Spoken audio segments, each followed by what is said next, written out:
To set up deterrence light with schedule, with our recorder turned on, we come to the bottom left, click on Setup, and from Setup, we go to Alarm.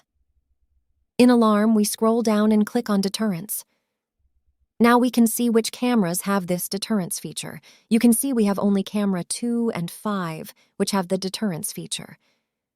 If you scroll towards the right side, you see the option for warning lights. The warning light is the intermittent blinking blue and red lights.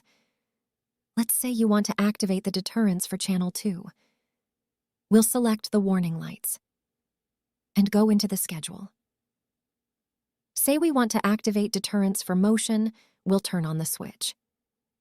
And if we want it active all the time, we can leave this on.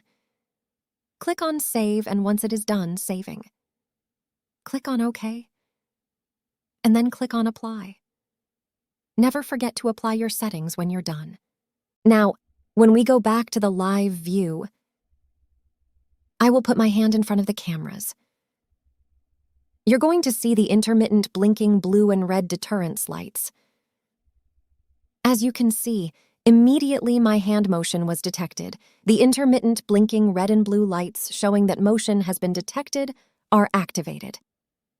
This is how to set up the deterrence light with a schedule on the recorder.